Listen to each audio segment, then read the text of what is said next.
you up on this and then start chatting. Cool. Mr. Dean Coulson, we're live, brother. Yeah, man. Nice to see you. Yeah, great to see you, my man. We are. Oh, it's rocking out as a countdown, mate. 1 second. And get this shared to your crew. There you go. We're live, bro. So go ahead. Feel free to share this to your platform, Dean. I will. And then we can chat some cool shit. You're a guy I've wanted to chat to for quite some time now, Dean. Really? Yeah. Well, I feel like I know you, but I don't know you. If that makes sense. So obviously, absolutely. Yeah. Your name's been thrown around a lot. You know, I'm a Jeff Thompson guy. So are you, and Paul Moore. Yeah. I even saw when I was doing some research on you today. I even saw, and forgive me if I butcher this guy's surname, but Rob Westerberg. Yeah, Rob Westerberg. Yeah. Yeah, he's someone that's kind of popped up from the past. He was a pretty cool guy as well. So yeah, we know some of the same dudes. So I'm really interested to talk. Dude, what's the weather like up there? Because down here in the Midlands, absolutely glorious sunshine. Went for a walk this morning along the river. It's beautiful. Scorching. I've been along the beach myself. I did a meditation on the beach. I thought I'm going down to the beach to meditate today. It's beautiful. And then I did a video, and it was just inspires you, doesn't it, to be outside? Oh, dude, I love it. Where are you based again, Dean? I'm based in Northumberland, so 15 miles north of Newcastle, just a little town just outside of a place called Ashington. Dude, I reckon this northern cold thing is bullshit. Every time I go up north, and I go up north probably four to 6 times a year, and honestly, more times than not, it's beautiful. And I go on South Shields Beach, and I'm like, this is amazing. And everyone's so goddamn friendly up there, much friendlier than the Midlanders. And the further south you go, I swear people just get ruder, man. But everyone up north so goddamn nice, and the weather's always great. See, you haven't gone north enough. You see, you haven't crossed the Tyne. My mum and dad just got back from Northumberland, and they were amazed. They were like, one, it's so beautiful, like we're almost kind of like with a bit of guilt that we didn't know it was on our doorstep. And they're going back. They had a cracking time. Yeah, it is a beautiful place, and it's, you know, once you get out of southeast Northumberland where I'm based, it's just largely, you know, countryside, and it doesn't take that long to get there, which is really cool. You know, I'll go walking there, I'll wild camp there. You know, it's great. It's a great place. Well, dude, let's talk wild camping. I'm so excited. So I bought this truck, right, and I haven't really had time to enjoy this truck. I drove up to the lakes at the weekend, went to Scaffold Pike with a few of the lads. Amazing. Yes. I know you're a fan of the lakes as well. Yeah, absolutely. So yeah, I bought that with things like wild camping in mind. So yeah, what do you do? Do you spend a lot of time doing that? Where do you do it? What do you get from it? Not as much as I'd like to, but I'm going to I've just taught my son, because my son comes, and it's something that I absolutely love doing because it just disconnects you. Because a lot of the places you go, there's no connection anyway. There's no signal, which is great when my son comes, because then he cannot get distracted by anything either. And so it's about exploring, really. You know, just having the gear to be able to just head out somewhere, find somewhere to pitch a tent, and just pitch, and then just appreciating what's around you. You know, like really bringing your attention to the sights and the sounds, the smells, everything. That's what I love. It's that whole disconnection thing that really buzzes me. In fact, I'm going to the lakes this weekend while camping. Ironically, you laugh at this. My wife has never showed an interest in wild camping whatsoever. It's our wedding anniversary on Sunday. And when we're on the lake, she said, "Why don't we come back?" So there was a walk that we didn't manage to do when we're there. I said, "Well, why don't we come back?" In my head, I was thinking, well, we'll find a hotel or an inn or a B&B for the Saturday night. And she said, well, we'll just go wild camping. It was like, no, there's not a 50-mile electrical cord for your hairdryer. It's just not going to work for you. But it was her idea, and so that's what we're doing. So we're heading over at the lakes on Saturday. We're going to hike up a mountain. We're going to pitch a tent and watch the sunset, and probably sunrise as well. Sounds great, dude, until you have to get a spade out, dig a hole, and do a shit in the... There is always that. Yeah, there's always that. Yeah, it's dude, I always find that, like, I love the idea of being able to switch off and stuff, but I never do. So I have to take myself to an environment like you've just mentioned, like kind of forces you to do it, because it's hard now. There's so many distractions. Even like I went into town today, but it's still not disengaging properly. You know, you take your laptop, take books. Yeah. Yeah. So what you're suggesting, it sounds great. What do you do when you're there for food then, dude? How do you nutritious meals when you're away? We'll take stuff. Usually, if I go with my son, he always, Saturday night is a pizza night. You just can't get away from that. So I've got to cook a pizza and take a pizza in foil, just cut it up and slice it up for what to eat. But you can eat anything. I've got a stove, and you can get the dehydrated stuff, which is all right. But you can take anything you want, really. Then I'll take flapjacks, or it's just because it's one night. If it was a few nights, then I would start planning it a bit better, but for one night, it's not that bad, really. So you just got snacks and bits and pieces. Yeah, sounds ace, man. Pizza's my favorite food as well, dude. But I like the idea of lighting the fire and getting a steak on the cooking it over the fire. I think all that stuff is quite appealing. It's weird how, I don't know if you've always been into this, Dean, but it's strange. A lot of the guys who get into the self-development world often find themselves all pretty much doing the same similar kind of journeys. They start to want to disengage more. I think at the start it's like, oh, I feel like I should. It's an effort. And then I find guys who work on themselves constantly end up in the place that you've mentioned and that I'm finding myself in now on this journey, where actually the quieter life is everything that I'm starting to want. Whereas, the 20s, which was hustle and bustle and give me more. Now it's like, actually, fuck off, give me less. Yeah, that's exactly where I started as well. Like at the beginning, it was just full on. You were working, you swap your 9 to 5 to 5 till 9 and beyond. And I got to a tipping point. I turned 50 in August, and I thought a few years ago, what the hell am I doing? This is not what I want. I want to be able to do less things more efficiently, to give myself time to just create space. You're right. You get this point of awareness where you think it's not about filling every moment of every day with stuff that just stresses you out. It's just not, you can't sustain that. And so really, it's what you say, when you start really reconnecting with yourself. And I think that's the key. You having that awareness, you think, okay, there's more to this. It's when you get to a point where you've done, I know you train guys as well. So they get on the weights, they get fit, they get jacked, or whatever their goal is, and then we'll do the nutrition thing. You think, okay, so what else is there? Because this isn't just the be all and end all. Even if you're a successful guy and you've created a successful business or a company or whatever it is, you get to that point where you think, okay, that's not making me happy. So what else will make me happy? It wasn't the money thing that I thought it was going to be. You get this point, and then you look over your shoulder and think, well, I've destroyed my health, and I haven't looked after myself on this journey. And then you start looking at what's real. I suppose you could say, what's real in this life? What's it really about? Not this materialistic version that we all get bought into for such a long time. Yeah, man. I think we're going to have a great conversation about this today, because this can go into so many different areas. But let's jump into, you've just completed a book. I believe it's out at the moment, called Thrive. Yes. Yeah. So, and with that messaging point that you've just touched on, what's the theme of the book? Considering it's called Thrive, I'm guessing it's about getting the best out of life. How do we then start approaching that concept? I want to make the most of this short time I have on the planet. I also want to be grateful of what I've got. And look, what's the theme in the book, B? Well, the theme of the book is am I safe? That's what I didn't intend to be that way.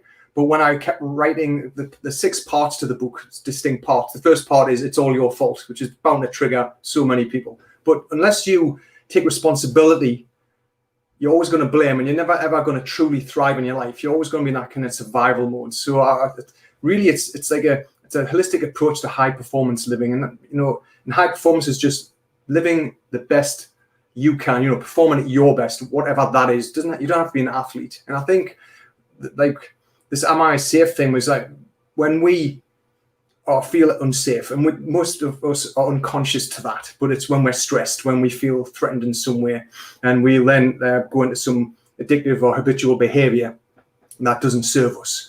It's that's because we don't feel safe unconscious. We've got those unconscious behaviors, and whether that's physical movement, where your body stops you from doing things, or creates pain because it doesn't want you to do certain things because you're not capable of doing it currently, or mentally, or emotionally, where emotional pain is the worst thing that we just don't like feeling it.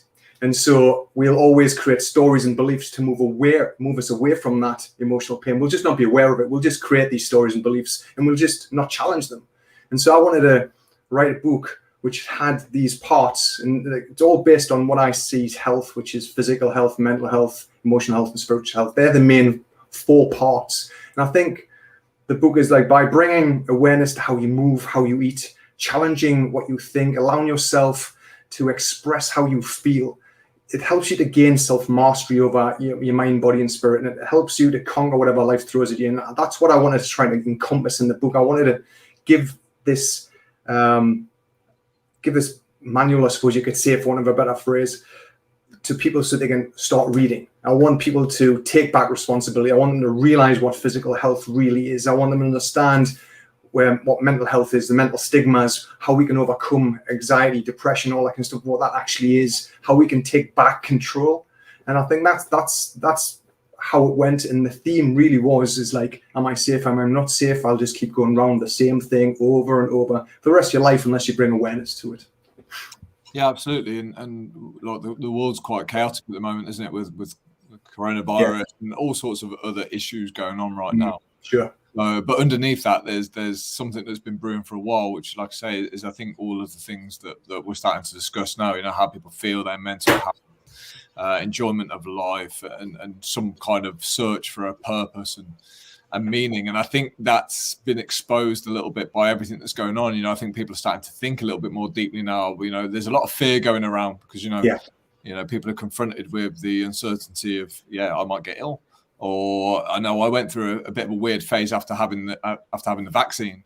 I was a bit unsure whether to get it. I was a bit worried about getting it, a bit nervous, and it kind of played with my mind. And I started to question, like, shit, man, like I'm 37, like I want to live a decent life. What the fuck does that look like? And then it throws you into that pattern. So, Dean, I don't know about you, but I always find that any good journey starts off with some kind of physical, not mastery even, but just some physical movement. So a lot of the guys that I coach, they end up, dedicating 12, 24, 36 months into their health, their energy. And that almost like sets them up to have the capacity to start thinking a little bit bigger, because it's very hard to be ambitious and start searching what you want in life, isn't it? If you have no energy, if you feel like shit every day, it's hard to create from that position.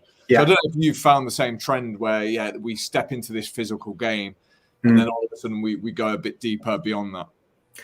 Yeah, certainly that's my journey as well. I've always trained, but when I started training other people, because I started in the fitness business 11 years ago, that's certainly the thing to look at, is because I think it's not easy, but it's the simplest way to get into it. So because you know that you've got to move more, so many people are sedentary, but when you do that, as you say, you create that state, and like it's counterintuitive because people think, I haven't got the energy to train or move or exercise. But by exercise, moving, you gain that energy. It actually gives you that lift. And then you actually feel like you can actually do more now. Then it gives you that self-confidence. So I absolutely agree that the physical side of that can absolutely, lead to the rest. And I think physical is the easiest to be introduced to, because you can go for anything from a walk to a run or join a gym or whatever you do. And then you start thinking, okay, I'm doing this. What else can I do? Well, I can look at what I'm eating and what I'm not eating. And then that can, maybe change my physical composition. That might give me much more confidence. And you start bringing awareness to other things, like the mental aspect, because mindset's a big thing. The emotional stuff's a big thing. A lot of people don't get the emotional stuff, but it does lead from one to the other thing. So even in my book, for example, I wrote it with physical health first. Then it was emotional health, then it was mental health, then it was spiritual health. You can read it in any order, but that's how I saw it unfolding, how people would naturally approach it. But I wanted to show people how important looking at your emotions is, because people don't understand that. They don't understand how the brain works. Why would they? They just get on with life. I get that. But by bringing awareness to it, then there's some light bulbs going off. There's some dots connected. And I think that for me is the right path. Yeah, and I was racking my brains on the walk this morning because I thought we're going to speak about this. The concept of how do we get more. Let's talk men specifically, as it's the Better Man channel. How do we get more men to take this path? Because look, I think we all know that we should exercise. I think there's all sorts of incentives out there, cheap gym memberships. And there's opportunities for every guy, regardless of budget. You can get out and move more, or you can invest in a trainer. How do we even encourage more people? Because it seems like less people are spending time absorbing the right information right now, because there's so much kind of crap out there floating around on social media, encouraging people to do the opposite of what we're discussing. So yeah, how do we start helping guys and encouraging them without just preaching at them? I think it's meeting them where they're at. I think everyone's in a different place. Everyone has a different story. Everyone has a different belief about something. They might have a bad experience with exercise, for example. They might have had an awful PE teacher at school. I know that, I know a few people have been in that place. Or they might have a bad relationship with food. But the problem is with that is then they use that as a label to hide behind, as an excuse or a reason. So for me, it's meeting them where they're at, seeing exactly where they're at, and then just being truthful. I think sometimes when people are ready, they'll move forwards. If they're not, they'll recoil. I think, anyone who speaks of a truth, let's say, for example, someone's emotional eating. They're eating a certain thing when they're in a stressful place, and they think that they can't do anything because they're emotionally. But if we get them to understand that you absolutely can take control of that, because you instilled that habit is yours, because when something happens in your life, something specific, some stress, some stressor, you automatically go and do that. Could just be something at work, could be an argument, could be something, with the partner or kids or whatever it is. That's their number one thing. Bring an awareness to that. What is your trigger? Because then they can then look at it differently. They can't hide behind the label anymore. They can say, okay, I don't believe that's true. You've got a bad relationship with food. Okay, when did that happen? And by bringing awareness to it and tracking it back, and then saying, okay, next time you feel this, I want you to stop. I don't want you to react, which is how the brain works. I know, the whole neuroscience thing, it automatically takes you to that place to react instead of respond differently. But we can recognize those triggers. And for me, it's always awareness. Awareness precedes change. And if we can and as I said, everyone's different, but if we can just bring awareness to whatever the main trigger is for that person, especially guys, because guys just, we know how they close down. We know how they don't want to admit, because there's a lot of shame in men thinking, asking for help is a weakness, for example.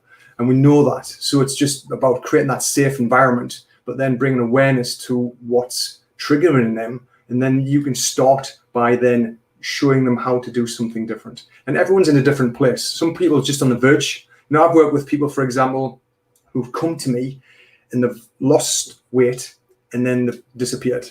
And they've disappeared because there's an emotional attachment to losing weight. If I lose weight, then this might happen, that might happen. And that's an unconscious behavior. So consciously, I'm saying, okay, I want to lose 3 stone. Unconsciously, if I lose 3 stone, then this will happen or that'll happen. And then we'll always go out of our way to prove our unconscious beliefs true.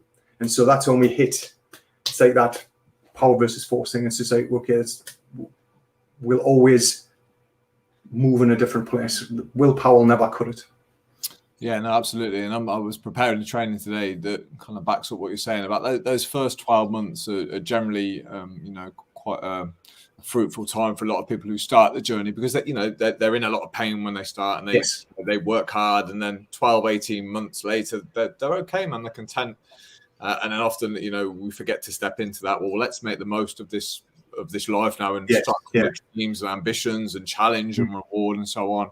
And I think people get lost in that cycle of pain, always being the main driver for change, which is probably the most common thing that I see. And yeah, I agree with everything you've said. But I think we're talking about a guy who probably wants to change at that point. So like you said, awareness, 100%. We've got to start there. But I find below that, a lot of people are probably in the position where they think, well, why bother being aware? Why bother putting time and effort into changing these things? I think a lot of people are struggling with what's the point.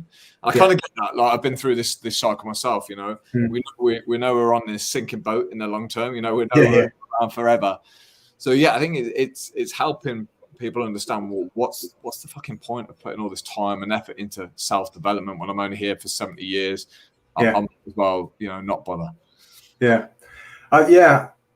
For me, I've seen this a lot as well. I've seen, well, I'm going to do this, and they're ready to go. For me, I just want to show them why it's important. I want to help them find out what their purpose is. Or, we can talk about goals. A lot of people just talk about weight loss goals or fitness goals, but why is that important? It's about stripping those layers back. I know they talk about peeling the onion, all that kind of stuff. But it really is to get into the deeper things. The thing is not the thing. Okay, you want to lose weight, but why is that important? It could be the fact that he's embarrassed, to get in front of his partner because he's gained weight, or he can't be intimate.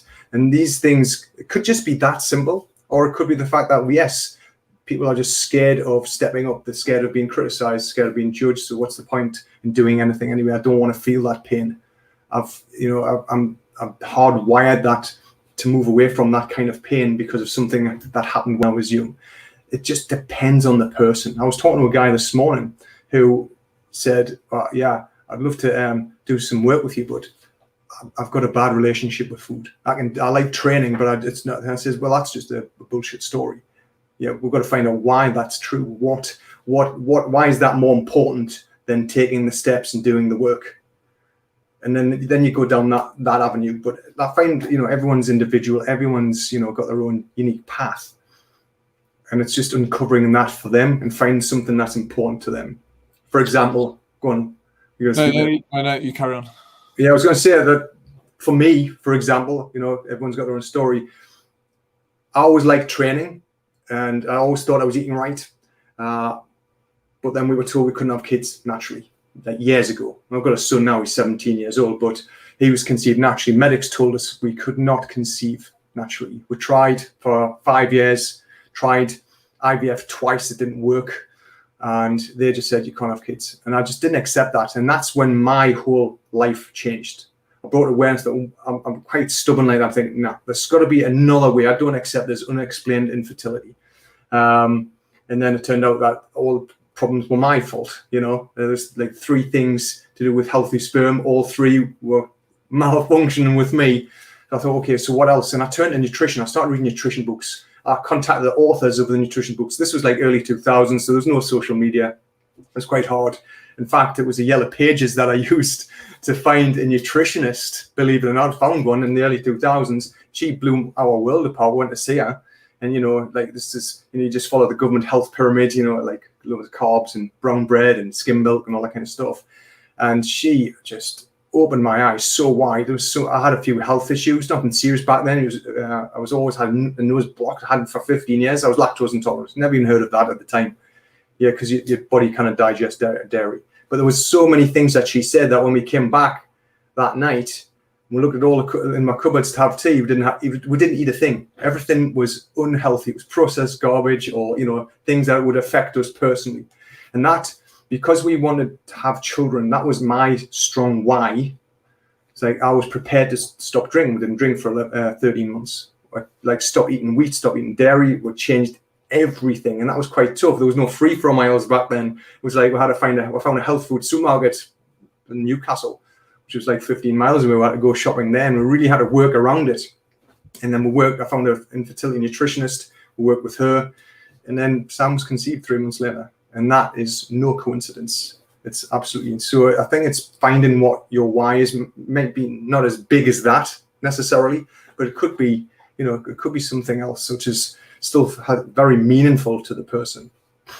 Yeah, mate. Well, what a great purpose, but a great example as well. I think it tends to usually come down to people as well, doesn't it? People usually find purpose in other people, whether it be helping other individuals, whether it be children or parents, or even, I've seen people who love their animals and pets so much. That's the thing that gets them out walking. Yeah, and I believe that. Yeah, I think we all need somebody or something like that in our lives to help us get out of bed and to help us eat well, because if it's just purely about us all the time, I think that's when we can get a little bit stuck on our falling into that kind of pattern before, where it doesn't seem worth it, because often we don't think of ourselves as worth the effort purely on ourselves, but if we're doing it for people that we love and we make their life better, it seems to a great example. I mean, you might not have made those changes unless for that reason. So it's kind of like, that might have been your trigger to go, right, I need to change my nutrition. But the government guidelines on nutrition are fucking ridiculous, man. I don't know. I mean, I look at it. So my friend was this was going back a little bit now, but you know, she was diabetic, Yeah. had a fair bit of weight to lose, and even in the hospital, man, the food that she was getting was horrendous, like the worst thing you could give to somebody who was diabetic. Yeah. I'm not a fucking doctor, but I can see that isn't the right thing to give somebody who's trying to lose weight and diabetic. It was ridiculous. So I'm like, there's something really obvious that we're not doing well here. I totally agree with that. Now, you know, and we've got to remember that doctors, you know, they're trained in a certain skill set. They're not trained in nutrition unless they go and do that extracurricular. And so they'll always look at it from their training perspective. And because we've got the NHS, which, you know, it's, you know, big thing, and it's, you know, it really helps a lot of people. I get that, and doctors are there, but a lot of people just see doctors as the only way, and we did when we couldn't have kids. But then I stepped back and thought, what's another way? I don't accept that. There's only one way. There has to be another way. And I think when we realize that there is other ways to do things, because as you said, you know, they've got no idea about nutrition. As you say, hospital foods, I don't know what it's like now, but you know, when my last experience of hospital food wasn't great. And, you know, as well as doctors are, nurses are, it's just not their skill set, but it absolutely makes a massive difference. We've really got to understand what health really is. And it's not just about going to the doctors and taking a pill. It's taking responsibility back to this human organism, you know, which, more, you know, by and large, we only look at the symptoms when they happen, instead of understanding, well, okay, when we see symptoms, that's usually at a systemic level, you know, the systems in the body, whether it's the respiratory system or whatever it is, whereas everything starts at a cellular level. I'm not going to go into whole cellular biology here, but, you know, it all starts there. And then it goes into tissues go to organs go to systems. So it started way back when. So when the symptoms are starting to come out, then, you know, by which time, by and large, it's too late. You're treating those symptoms, and you've just got to endure it, I suppose you could say, for a period of time. So I think it's really important to give the body what it needs. Yeah, well, I think this is the issue. I don't think a lot of people know what that is, because there's so many conflicting messages out there. And I think there's a trust issue now around most things, not even just nutrition. It's like, you know, I'm in the industry and I'm still a little bit unsure of, like, you know, the information that's going out there. The COVID thing is the best example that's out there right now. It's like, who the fuck do we trust? You know, do we trust BBC News? Not really. Do we trust the government? No fucking way. Yeah. Like, you know, who can we rely on to get decent information? And that's I think that's one of the most challenging and frightening things. So even if you are somebody who wants to pay this attention, then it's like, well, where do I go? So it sometimes feels easier just to go, do you know what? I'm just not even going to bother. And that's the majority. A lot of people are in that space, and, you know, that it's, you know, it's not the fault of those people that just haven't got the awareness to think that, you know, there's anything else to look at. You know, I've been there myself, as I said, you know, looking at like babies and enjoy being pregnant. I just accepted that blankly, absolutely, without question. The news was the news. You know, eat what you eat. So everything in the supermarket you can eat because they wouldn't sell it, you know, which is total bollocks as well. You know, they're just after that fast buck, their profit. They're not really interested in your health at all. They just want to make money. So I get that. It's really hard. And of course, the confused mind says no. If if they see too many options, they just keep doing what they're already doing because they think, I have no idea. So it's really important for me, it's having awareness. It keeps coming back to awareness for me, because I think when you switching awareness on, you see there's something different that you can look at. And you're right. I mean, this whole COVID thing, I'm not going to go on the whole the COVID thing, but and I'll be honest, I haven't had the vaccine. I haven't had the jab at all. That my research tells me different. I've had COVID. I had it in February, and it was horrendous. It was. Me and Joy both had it in February. I was ill for 10 days. But because I know what happens with health and understand about a lot of different things, that was my choice. And it's not about being anti-vaccine, because I've had vaccines when I was younger. It's not about that. It's about having a choice. It's just, like everyone says, give people a choice to do their own research or not, and then do their thing or not. And it's that simple, And if people come to me because they want my advice, then I'll give it. Otherwise, I'll not. Yeah, it was a bit of a head fuck with the vaccines. I mean, I'll be honest. I like traveling, so there always feels like an element of risk when you're trying a new vaccine that hasn't. I don't even think it's been approved officially yet. No, that's the huge red flag for me. It's still in trial of 2023, and it's on all the websites. That's a fact. And I think for me, well, there's no long-term safety data, so I'm just going to wait and see. And I would be doing exactly the same thing if I wasn't traveling. So it's a bit of a gamble, of course. Yeah, of course. But you can view it from different angle points, can't you? Say, well, you could be waiting 5 years for long-term data. You're not going to all of those arguments. But it was definitely a challenging time. Like I say, it was difficult to trust anything of the information, and then you suddenly find out that to get on the plane, you've got to pay an extra few £100s to get. Yes. Well, yeah, there's some money being made here, Absolutely. Yeah, because you can get the NH tests for free, but they don't qualify to get you on a plane. So I'm like, oh, okay. So it ends up in your bill. Yeah, and I can see what people are saying about there are going to be two different levels of society. Some people aren't going to be able to afford to travel soon because plane tickets and then COVID tests and then ridiculous amounts of money charged. So it's a strange time, man. But yeah, health I think should always come first. But I think, are you a Paul Chek fan? Yeah, I read his book, Eat, Move and Be Healthy, a long time ago. But I haven't looked at his stuff for a while. But yeah, I have definitely read that book. Yeah, I've just read that now. This is how far times I have been. But he made an interesting point about even food in the supermarkets. It's probably 80% past its freshness. Absolutely that. Absolutely. Yeah, so, but it's then suddenly becomes quite a difficult challenge to get good food in your body because now fish, fish, which used to be a great source of protein, becomes the most polluted meat you can eat or polluted fish you can eat, especially with the mercury and so on. Yeah. The meat that we get in supermarkets, pumped full of crap. It's like shit. Like what? Without breaking my financial budget. Yeah, I mean I totally agree with that. And it's doing the best you can with what you can afford at the end of the day. That's what it always comes down to. So for me, I wouldn't buy fruit and vegetables from.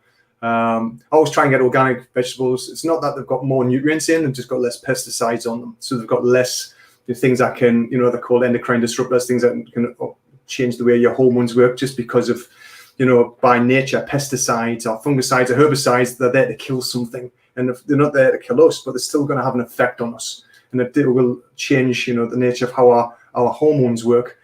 So for me, I always look at local farmers markets. It's lucky for me, Joy, my wife, her dad has a fruit and veg shop, and he goes to the market 3-4 times a week, like 3-4 times a week, and he gets like fruit and veg fresh off the wagons that are just coming in from Europe and all that kind of stuff. So, and then yes, they're not necessarily always organic, but I'll wash them as best I can. But with fruits and veggies from supermarkets, for example, because they buy in bulk to drive the price down, they're in cold storage, chemical storage. So it slows down the ripening process so they can get best price for bulk items. But then I always find that when you buy those kind of things from a supermarket, they kind of ripen very quickly. And because they're being picked and stored, the nutrient profile is degraded because nutrients stop as soon as, they're picked, because effectively there's no life left in them because they're not getting the nutrients from the ground.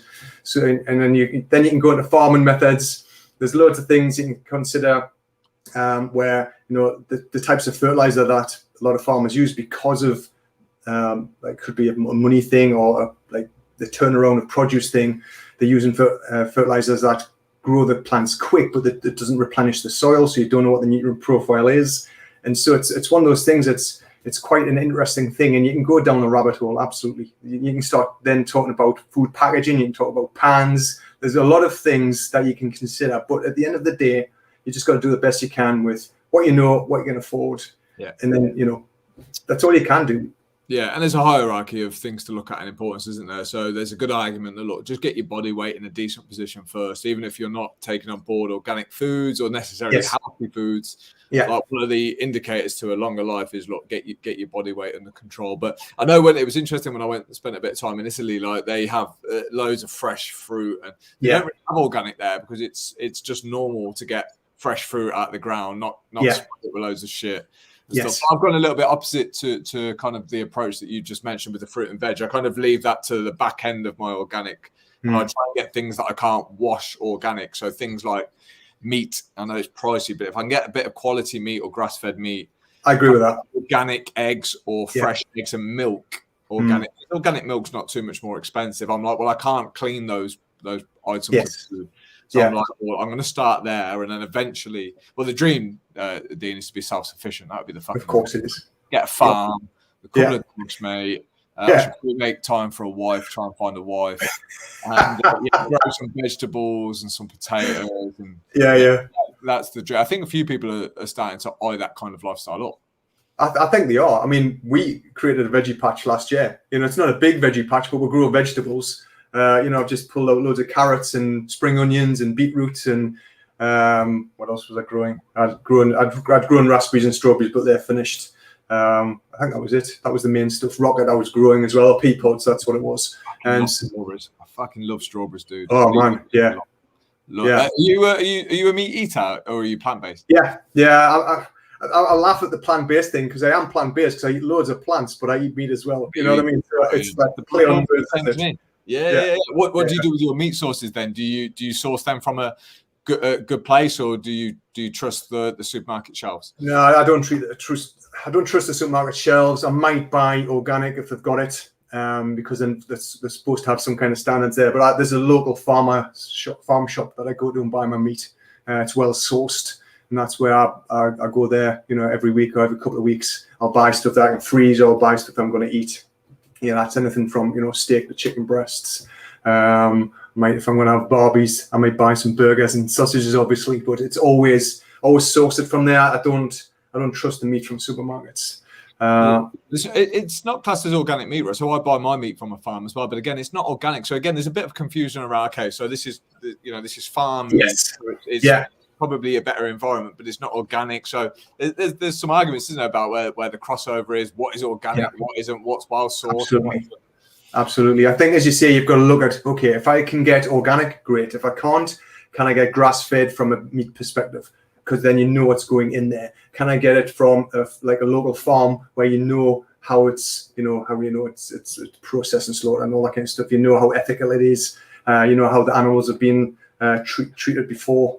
They've been, carved up, I suppose you could say. I was trying to think of a better word, but but you actually know, the process, and I like that, and then more likely what the animal's condition was, how what they were fed, and there's a lot of things that you can look at, and then of course then you go down and down and down. As you say, this is always a grade because obviously the ultimate is organic, grass-fed, ethically sourced meat.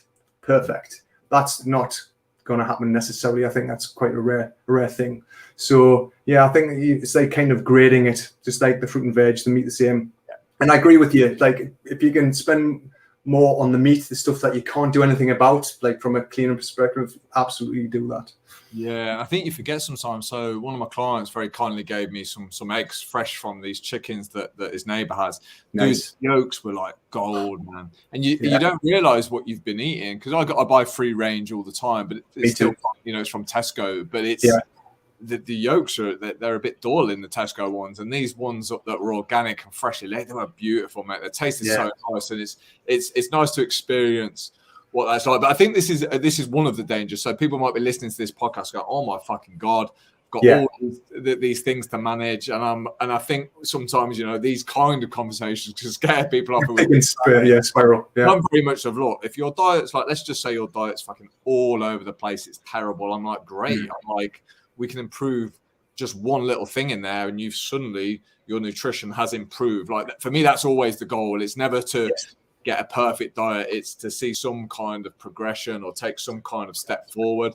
There's a bit of a paradox, isn't it, Dean? Because it's like we're talking like physical health should always come first. But for me, underlying, when you say you're going to change something with your nutrition, underlying for me in that is the fact that like you have to follow up what you've said, because I find a lot of guys now are struggling to trust that they're ever going to change, or struggling to stick to their word. So behind these rules that we have and these nutritional principles, for me, there's always a look, dude. We've got to get you more trusting in yourself. We've got to get you to step forward a little bit, to become the guy who says, I'm going to do something, even if it's minute, and we've got to ensure that you can be compliant to it. Because for me, compliance is fucking everything. We've talked about awareness, we've talked about whys. Compliance and humility to be able to say, right, I've not done a very good job with my health and fitness over the last 10 years. I'm going to start at the very bottom. I'm going to be humble. And I'm going to admit that's where I'm at. Like you said, meet yourself where you're at. And build up from there. So does Thrive take people through this journey, or or when you say it's like, meeting people where they're at, where's the typical person who's going to read Thrive going to be sitting at? So it can help anybody in any place. I purposely didn't put diets in there. I put 7 principles in there. So, and I made it simple. Just using your hands as measures. It's the easiest way to do it. Don't get into the whole calorie counting thing. You've got enough to do without really counting extra numbers. So if rule of thumb, first thing was, first principle, slow down and chew your food and eat until you're 80% full. It was about mindful eating. So just literally just create, instead of food being an inconvenience, make it an experience. So instead of rushing on the go, create time, because you are literally feeding your body and, giving yourself, you are what you ingest. So give yourself time to appreciate that. Don't eat in a stressful state, because your body doesn't work very well that way, because you're in a stressful place. Your body's not going to be able to digest food very well because it's too busy. The whole fight or flight response is blood goes away from the stomach into the extremities to help you to run or fight. So it's about slowing down. I need to read your book, because I don't fucking chew my food. I swallow it. I'm a gannet, mate. I'm a savage. Yeah. I've been there. I did the same thing. Absolutely same. Boom. 3 spoons is gone. I get that. Totally get that. But that's the first principle. Next thing, protein with every meal, and explains why. So, and then it's veggies with every meal, and tells you gives you examples of the best, eating as many colors of veggies, especially green, and then having starchy carbohydrates or energy dense carbohydrates, only have them after you've trained. For me, it's a rule of thumb is if you've depleted energy, replenish. Just if you've used the fuel in your car, put it back in. But if the car's full, don't keep putting it in because it's not used. So that's a simple analogy. Hydration, rest and recovery, and fat. Sorry, getting essential fats, because people still got that stigma about fat. Fat makes you fat. Yes, if you eat an inordinate amount of it, but having a thumbnail size of fats with that's avocado or nuts and seeds or some coconut oil or a dressing made in olive oil or whatever it is. So I talk about the 7 principles, because I want, because obviously principles don't change, the methods that you apply those principles can change for the individual. So I didn't want to get bogged down in it being another diet book or anything like that. I just want to give some principles there. Then I talk about breathing, I talk about sleep, and how it all hangs together. For me, I talk about a health pyramid, or health triangle, which is gut health, blood sugars, and stress. Those three things that we get to nail, they're the ones that affect our health in the biggest way. And so with those in mind, which I talk about, it's just taking the little steps. As you said, you meet them where they're at. Where are you right now with your diet? Okay, so let's address the deficiencies. So if that's the lack of fruit and veg or nutrients, then let's see what you like and add them in a bit more. Let's see get rid of toxicity. So what are you eating that's going to affect you in a negative way? That could be processed foods, which is, of course, that's the normal. As it could be eating too much chocolate and crisps all the time, because what happens is if you're giving your body food which is got no nutrients in, so it's lacking in nutrients, it's almost like you're going to be malnourished, and your body will then, it might give you that feeling or sensation that you're hungry, because that's, when we feel that sensation, we automatically think food. But it could be hydration if you're dehydrated. It's just a signal to say your body wants something. But it's the same with nutrients, for example. So, if you're eating something devoid of food, let's say you're just living off McDonald's or, something that hasn't got a lot going on, an hour later, your body could say you're hungry. And so you'll look for crisps, you'll look for something else, and you'll keep eating. But your body's just saying, I need something, give it to me. But because we're so out of tune with ourselves that we don't know what that is, we don't realize that we didn't eat a nutrient-dense meal. We just ate something on the go because it was quick, or I had a hangover, or whatever that thing is. So we get to, again, when awareness comes back into that, but thinking, okay, what does that really mean? What does that sensation mean? Yeah, I've labeled it with hunger, but I've just eaten crap. Is it really that's what I want, or is it the fact that your body wants something specific? Yeah, I find it hard now. With when I start working with a new guy who says, "How should I eat?" I'm like, "Well, fuck, this could go off in any direction." Yeah. I don't know the answer really. We've got to put some time and effort into finding out what works for you, your lifestyle, your fat. It's got to fit in with your family and all this. Yes. So the approach I take now is I'm like, look, just write down what you're currently eating. Start there, and then let's have a look at can we do some swapsies? Can we swap one, this for another? Can we just tidy it up a little bit? So I have that approach. It's like a tidy up approach first, and then we start kind of shifting towards a little bit more of performance and health or goal specific. But for me, it's just that it's just that approach of where are you at? Yeah, right. I do the same thing. I just say write down what you've been eating, because you don't know. You can't comment on something you don't know anything about, and then that's the kind of the first way of tracking something, that you've got something to look at. And you think, okay, let's see, let's start with breakfast. Let's say that's the thing. Can you add a bit of protein with your meals? Well, what's protein? Because obviously a lot of people don't correlate that. Well, do you like this? Do you like that? Do you like something else? Okay, right. Eggs is the easiest thing for more now. So, okay, do you like scrambled eggs, or do you like an omelette? Like, how many, say like they've had, I don't know, they've got a poor breakfast 7 days a week. How many days next week do you think you could have something to do with eggs in? Oh, well, I could do that twice. Okay, do that. So as you said, same thing. Okay, and after that week, how did that go? Oh, do you think you could add it again? Add another meal, and then it's that little consistency over time, as you said, and then all of a sudden it's the new behavior, and it's the new thing, and they're discovering foods that they're even, considered eating. I eat anything for breakfast because it's just the first meal. I think people have got that label of breakfast and they think toast and cereal, and it's easy because it's, they get up at the last minute, grab a coffee because they need that boost to bring themselves up, and then they just eat something quick. That's usually a slice of toast out the door. Well, I mean, that used to be the thing. Breakfast, is the main meal of the day, and now all of a sudden people are, this 16-hour fasts are becoming quite popular now. It's people aren't eating, and so things are changing all the time. But I mean, check this. My good friend who's trying to lose a few pounds of body fat, and again, I break all the rules of nutrition. Nutritionists would hate me because I do a lot of things that they wouldn't encourage. But he likes these energy drinks, which I'm a fan of as well. I don't drink them anymore, but the monster drinks, and he's a couple a day. About 250 calories in each one, something like that, a lot of sugar. And I was like, dude, listen, I know this isn't the healthiest approach, but if you go from full fat to zero sugar drinks, that will, over the course of 12 months, we worked out, in a couple of teaspoons of sugar out of his coffee, he can lose like 24 pounds, 28 pounds of body fat just by getting himself in that deficit. And it's a starting point. Like, you haven't taken anything away from the client. You haven't stolen their precious energy drinks. All you've done is swapped. And I think just sometimes, again, you have to be humble enough to say, well, that's all I'm going to do for a bit until I can manage that. Yeah, like, it's a positive start, isn't it? And I think when somebody gets that momentum going, because that's really powerful momentum, isn't it? When you start seeing, I'm losing a bit of weight here, and it's not as gruesome as all the diet books tell me, I think that's a really important part, whether it be any journey, Dean, whether it's mental health, physical health. I think getting that ball rolling and making it realize I feel all right, I'm starting to feel better. It's important.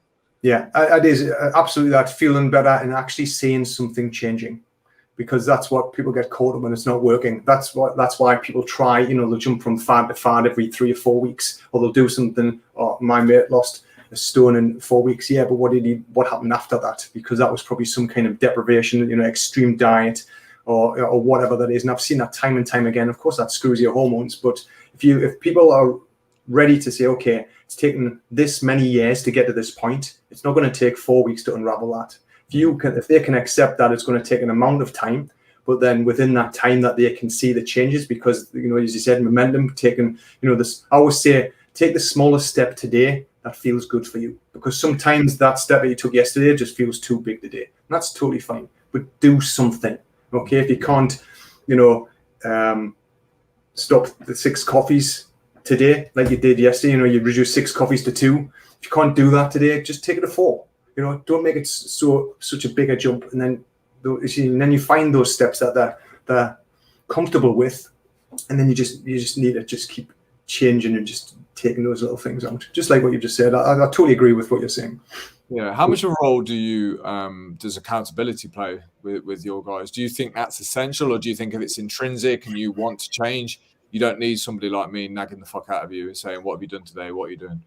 I think that depends on the person and how they've been brought up, and their own beliefs and stories and cultural bias. There's a lot of variables with that, because I think that I can't make you do anything. You can allow it to affect you in some ways. Like, no one can make me do anything, but I can allow that to happen. Someone can, you made me say that, or you made me feel that way. No, I didn't.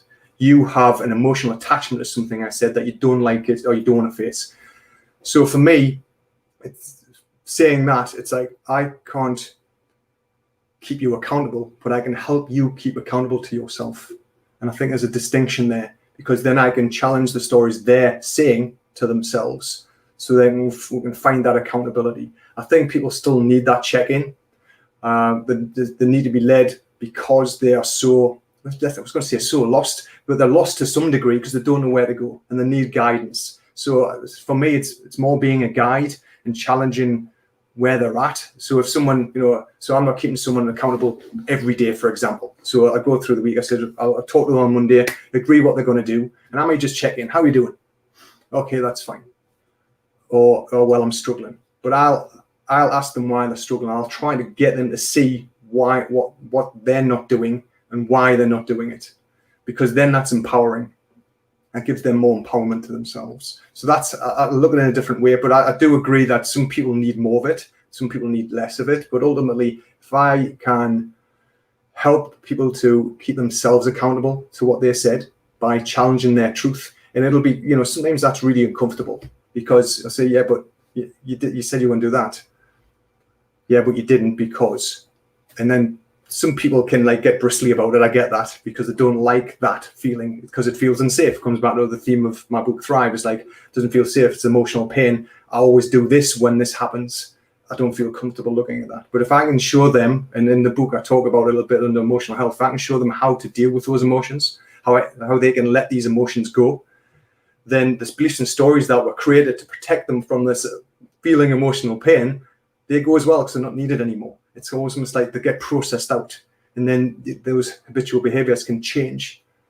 Because, yeah, you can change behaviors mechanically 30 days, 60 days, but some are deep rooted from an emotional perspective. And as soon as that emotional raises its head, that behavior will just come back. So it's finding out what that is and showing them how to let that go.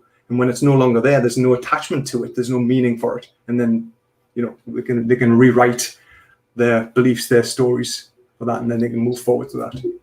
Yeah, I think there's always an alarm that needs thrown up. I think if after a year, 2 years, you're still having to nag somebody to do something that's not quite right there. And again, I'm an accountability coach, so this is something I'm still battling with, working out. Yeah. It's been like, how much is enough? How much is too much? How much is too little? And so on. But there's certain things, for example, like working out, I no longer need any accountability on that. I'm working out whether 1,000 people are watching me or nobody ever sees me again. That's happening. So it kind of indicates what's really important to me. And I think you'll know when you're on a really good path is when, yes, I need support and guidance and stuff, but I don't need accountability anymore. This is my purpose. This is my mission. It's important. I'm doing it. I don't give a fuck who's watching. It's going to happen. And I think that's the sweet spot. But I think there's an element of accountability that might get us to that point. There's an element of pressure. And I think this is another good argument, Dean, of taking small steps, because small steps feel challenging, which is what every guy needs. Every guy needs a challenge. It has to be, yeah. Absolutely. But I think if we kind of cast it out too far, it feels like a threat. And I think when we feel threatened, that's when we step back inside ourselves and go, I don't want any of this. Whereas challenge, it's like, well, maybe I can do this. Maybe this is my reason to get up today. And it's a nice sweet spot. But again, it's encouraging guys to step into that challenge. We know all about this through our training, dude. And you're a keen martial artist. Yeah. So I'm sure you've had plenty of times like this where you've had to step in to that discomfort, that fear. And I know it's boring, and I know every coach says the same thing, but you do have to go there, man. You have to be willing to be a little bit uncomfortable. Absolutely. To get fucking anything decent in life. Otherwise, chasing happiness. Dude, happiness for me could be 10 beers with my feet up watching shit TV. Like, in the moment, I'm quite happy. Yeah. But I do that every day of my life, and I'm fucking overweight, I'm miserable, I'm depressed. So short-term happiness ain't getting me nothing. Absolutely that. I think you're totally right. It's one of those things where you get to a point, I get to a point when I work with my clients is creating non-negotiables, things that you do not compromise on. And then you get to check in with those non-negotiables, those impeccable agreements, whatever you create. I get people to write these out, and then they get to check in with them every day. And if they don't raise the standard, I suppose you could say, to that point, all it is just reflection. Why not? what happened today that stopped me from doing that? Because then when you bring awareness to that, then you look at that and you can challenge it and you can say, okay, well, that happened because of X, Y, Z. But could that have happened differently? Could I have approached that differently? Could I have changed my perspective on that? And for me, these non-negotiables are a great way of self-reflection every day. So it's getting there and getting people to say, okay, this is how I want my life to be.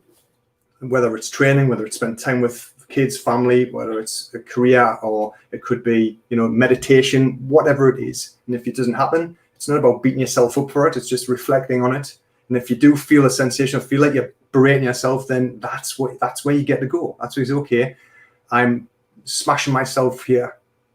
Why am I doing that? Where am I feeling that? My body, the sensations that we feel. And that I start talking the emotional realm. And I think I don't talk about this straight away, but sometimes I'll highlight why emotions are so linked with our behaviors, because it then brings awareness to them, so that we can at least look at how to change them. But as you said before, the first thing is the little steps to get the momentum going. They can see something happening from a physical perspective, changing the nutritionally in a step-by-step approach. There's always a step-by-step. It has to be that way. But you're right, it always has to be something that just kind of stretches you that little bit out of that comfort zone. Not too big, as you say, that it's so threatening that you just recoil. It's just that little bit. And once you master that, then it's that next little bit and the next little bit. And all of a sudden, as you say, you look back, you think, how far have I come? Because, when you're in the moment, you don't look at that day until you look over your shoulder and think, shit. No, my client said the exact same thing yesterday. All of a sudden, he's working out every day. He's not drinking. This is somebody that was a heavy drinker. And this isn't something we planned from the start. We didn't say we're going to remove the booze from you. We're going to get you working out every day. Otherwise, he'd have ran a mile. But he actually led these decisions, and you're on the right path when you start making those decisions. But yeah, your business model sounds very, very much like mine. We're in a powerful group, and every morning we rock up and say, fellas, these are my 3 non-negotiables, things that must happen. And these things, they sound really restrictive, and it's not like you've created a tyrant in yourself. It's saying, look, these things make my life better. If I do these things, I'm going to feel better. Here's my accountability to them. And it's about raising the standards, because I always find, especially with health and fitness, this is a brutal way of doing it. But if you take your top off and you look in the mirror, you can literally see your standards right there in the reflection. Absolutely that. Yeah. You can see how you eat. You can see how you train. You can see whether you're undernourished, overnourished, whatever it is. So it's a real direct way of doing it. And I find that turning up every day and being accountable does drag your standards up. It like you say, it's that thing where you go 6 months later, you go, shit, man, I've progressed. Today I don't feel like I have, but 6 months later, compound interest, I've moved forward, man. And that feeling's good. And then you don't want to let that go. And it's like, right, I've got you. You're on a good path. You've seen the power of it. Because I think we need proof, don't we? We need proof. Do. Me and you talking about this to clients all day is great, but they're not going to believe or learn it unless they experience it themselves. Absolutely that. I think, everyone's on their own journey, and everyone's tried so many things that they want to see some, even if it's just an inkling of proof. That something's going to change, and if I keep doing it, it's going to change more. You're right. Everyone has to see that. I totally agree with that. And these, like the non-negotiable stuff, is like every day. I've got a daily ritual sheet that I put in the group I've got, and it's 10 things. And I'd say, right, okay, your mission, I suppose you could say, or what you get to do is you get to score 80%, which is do 8 out of the 10 things. And what that could be is walk 10,000 steps. It could be meditating. It could be laughing, just watching something or having a laugh. Whatever that is, exercise obviously is the thing, 3, nourishing meals. And so, some people might not train every day, but they might walk every day. So they might not hit the 10 out of 10, but they'll hit the 8 out of 10. And that's fine. And so that's what you're striving for. Because people like to try and get 80%. And if you don't, it's a simple thing. Okay, you just reflect, why didn't I hit that today? Why didn't I hit the 10,000 steps? Oh, well, I was on a training course, or I was away, or whatever. That's fine. Or if it's not, it's like, oh, I just couldn't be asked. Oh, okay. Then I think it's something I've seen you mention before, is that challenge change journey. You never miss twice.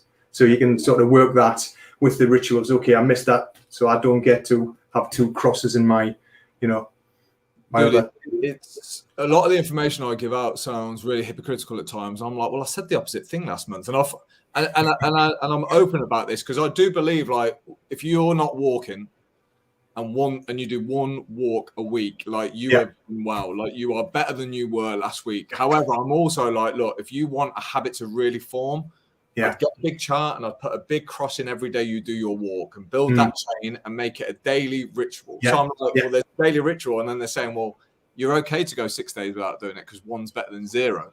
Yes, it's so different. And this is why, like, it's good to personally work with people, and why I really respect you for writing your book, because I did a lot of writing, and I thought, I can't make this book work because there's too many different directions. I'm saying this about one thing, and then I'm saying this about another, and I couldn't make it me because it was so individual and so different. And I believe there's a million ways to get the same outcome. There's a million ways to get healthier.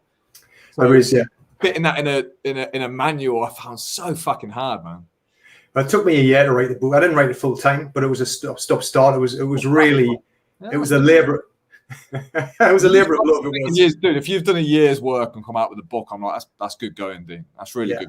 Yeah, thanks, bud. I mean, I'm really proud of it. I'm going to show you. Let's have a look. Just because you feel it's good, you know, it's like. It's only 300 pages. It wasn't intended to be. I actually took a lot of chapters out of this. Yeah. Lots of chapters because it was just too individual, as you said. It was like, I don't want to talk about liver or heart health. That's not what this is book. This is about having like foundations here, which people can look at. I mean, I talk about raising standards. I talk about where your attention is. I talk about commitments. I talk about lots of different things, but they're in each thing. So, you know, part 1, as I said, is all your fault. Part 2 is the physical side. 3 is the emotional.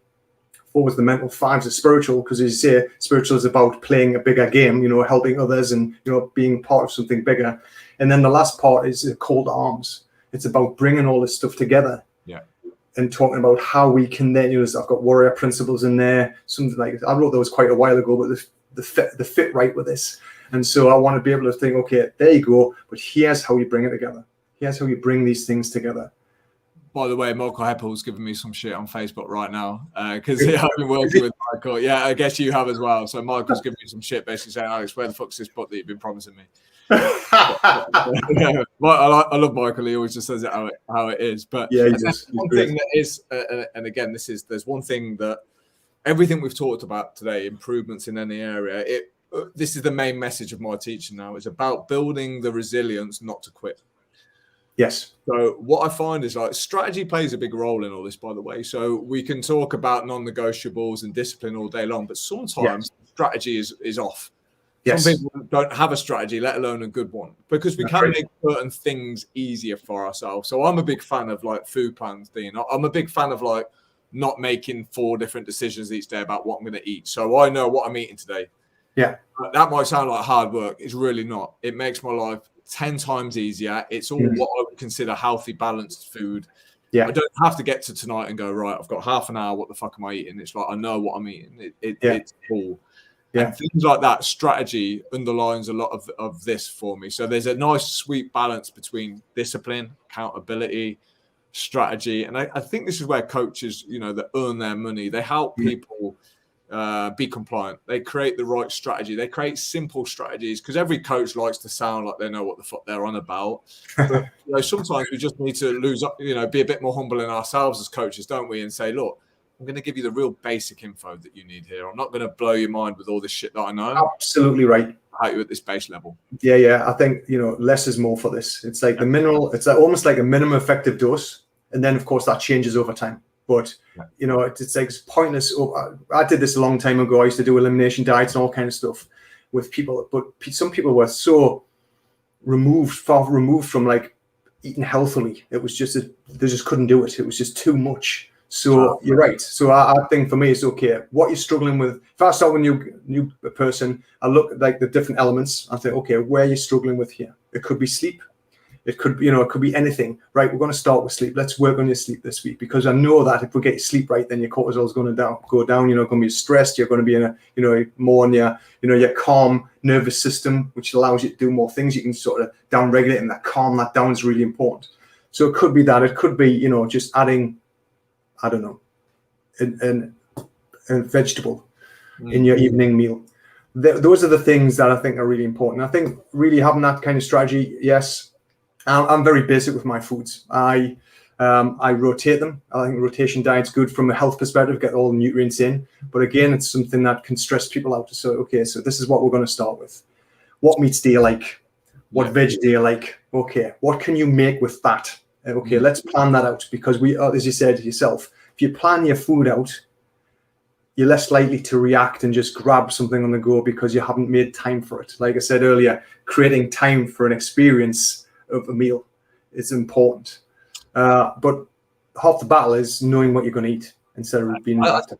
There's a lot of data out there, Dean, that shows that people who are in consistently good shape and health, they have about 20 or 25 different foods that they rotate. They're not the they're not the individual that needs different meals and different colors on their plate every single day, because some people get bored. And I think, you're going to struggle if you always want a different kind of meal every day. It's like sometimes, pick the things that you like, pick the things that are going to get you closer towards your goal. And it's okay for the next 2 or 3 weeks to just have the same breakfast and, have the same lunch if it's got, the nutrition in there that's needed. Absolutely. Let's make this easy. So I'm a big fan. The elimination diet was brutal. It's the only thing that's, I would say, healed my stomach. I did it for gut health, and it was fantastic for that. But I looked like shit, man. I lost a lot of weight. I lost a lot of strength. So it was strange. It was difficult because it was it healed one area, the gut health, but my stomach's always been. It is a balance. I think when you train hard, it's difficult because I think the gut always responds well to not being overfed. So, when you eat too much, it's never good for the digestive system. But when you're an active person and you have to take on the calories, it becomes a bit of a tricky challenge. Well, how do I not constantly find myself eating? How do I do my 16-hour fast? How do I fuel this big session without eating a load of fucking calories and filling my stomach? It becomes a bit tougher when it's about performance versus weight. Performance and health are they're not really symbiotic.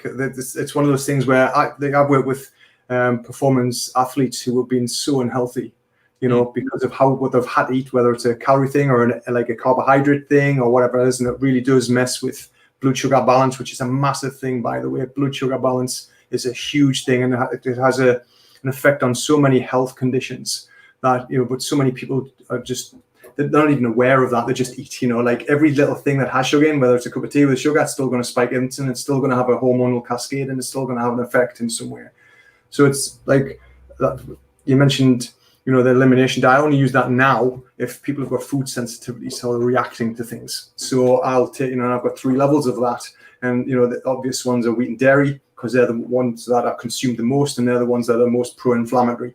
So there'll be those 2, and soy. Soy's another thing because it's processed food, especially in the West. So that would be a level 1 for me. Remove them for 5 days, and then would reintroduce them one at a time for one meal, and then wait 72 hours, because food sensitivities take 72 hours to present themselves. So, you can go all down that health path as well. But I agree, the elimination diet is made specific. I don't do it as a dietary thing per se. No, it's about absolutely. 5 days, dude. Though when you say it like that, like 5 days about these things, you're like, shut the fuck up, man. You can do 5 days. Yeah. Like if you can't do 5 days or something, it's clearly not that important to you. I'm we've got to get a bit tough on this sometimes. I was thinking here 6 weeks or something, because I think that's what I did, 6 weeks. 5 days if it's going to improve your health. I think it's how we reframe it as well. If we reframe it as exciting, because this is good, this thing that I'm doing is going to make me feel better. It's going to help me with my energy. It's not, oh my God, they've taken soya and wheat away from me. It's no. Hold on, we're making your life better. But I think we're very like that now as humans. Like if somebody takes something away from us, we're used to living a life of luxury now. If you think about it, we can get any food we want at any time. And if someone says that we can't have something for 5 days, we throw our toys out the pram sometimes. And yes, absolutely, because we behave like children. Like it's the same with food. It's like, are you being an adult or a child? Sometimes we will fall in that childlike behavior, just exactly like that. It's like sometimes you got to check yourself. I laugh at myself now if I react in some way, whether it's food or it's a reaction to somebody else or what somebody says, and then I laugh, think I'm behaving like a child. I can actually catch myself behaving like a child. Little Dean comes out. They go, "Oh, little Dean's out. Why is that?" And then, it's funny.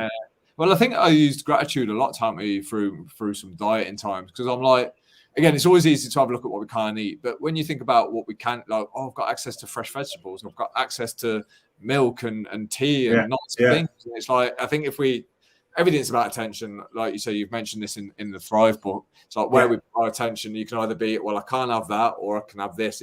Where do we want to focus our attention? Because we're all quite lucky, people who are watching this have probably got access to food and stuff, and not everybody has that. So, the fact that we can have a little bit of wheat is no real big deal, man. It shouldn't be anyway. Well, it should, you're right. It shouldn't be, just for a small amount of time, because you don't have to. It depends on the protocol. Yes, you said you healed your gut, so that protocol might have taken 6 weeks to do that.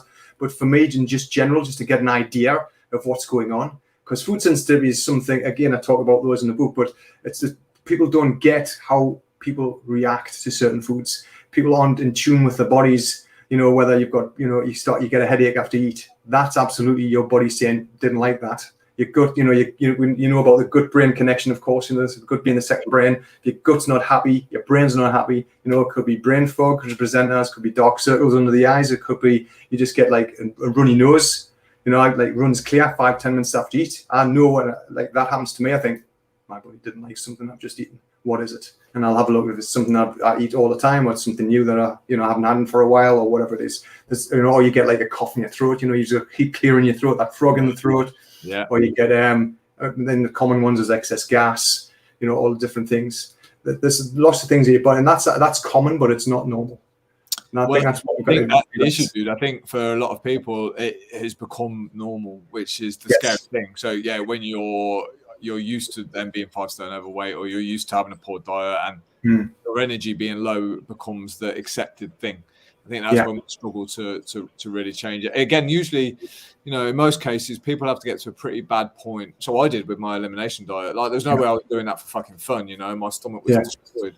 So it left me no choice but to do that. Again, typical pain point pushing me to be compliant.